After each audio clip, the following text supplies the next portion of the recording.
নমস্কার বন্ধুরা, আমি রুবি গাছ আমার জীবন থেকে বলছি।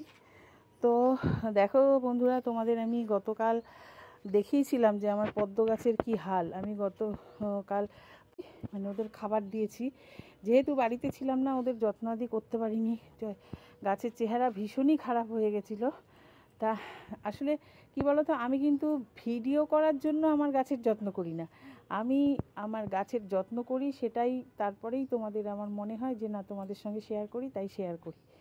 আর সেই কারণেই কিন্তু দেখো, আজকে আমি সকালবেলা উঠে কি আমার আসলে দুম করেই সময় করতে হয়, যে আমি অমুক সময় করব এরকম কোনো আমার টাইম বাঁধা ধরা টাইম থাকে না।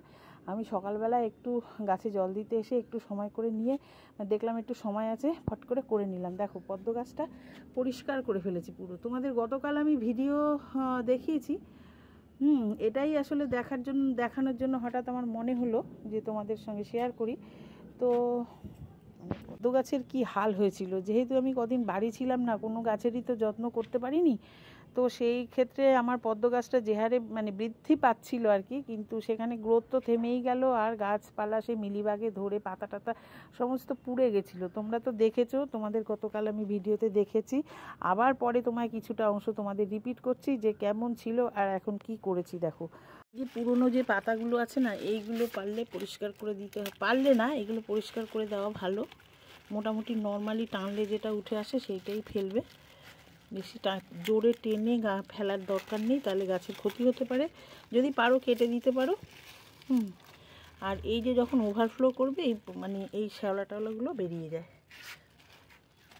তো দেখতে থাকো। তো বন্ধুরা দেখো, আজ সকাল অবধি কিন্তু আমার গাছের অবস্থা এরকম ছিল।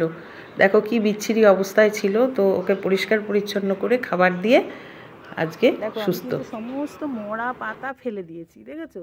দেখতে পাচ্ছ তো, আমার ছায়াটা পড়ে যাচ্ছে।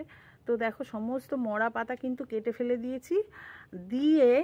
এই দেখো দিয়ে, আর কিন্তু এইটাই যেমন কাটা হয়নি, এটাই কাটিনি কেন, এটাই অল্প কয়েকটা পাতা আছে তো ওর জন্য এর মরা পাতাটা কিন্তু কাটিনি। দেখো রয়ে গেছে, এই দেখো।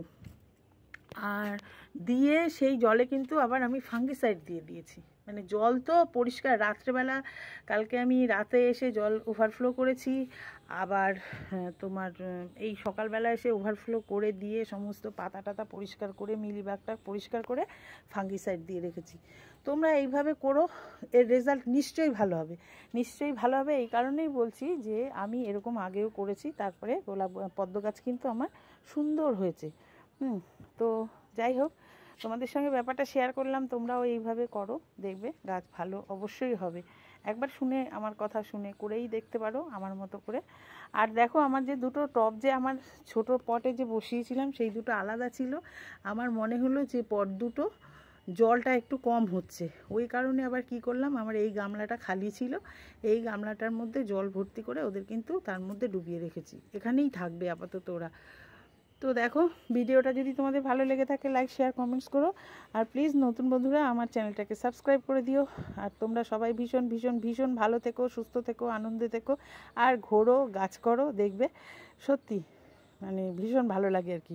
মনটা ভীষণ খুশি খুশি থাকে। যতই পরিশ্রম হোক, কষ্ট হোক, ক্লান্তি হোক, মনে যদি দুঃখ থাকে, কষ্ট থাকে, সেটাও দেখবে প্রচণ্ডভাবে দূর হয়ে যায়। আর ভীষণ ভালো লাগায় ভরে যায় আর কি এই গাছের জন্য।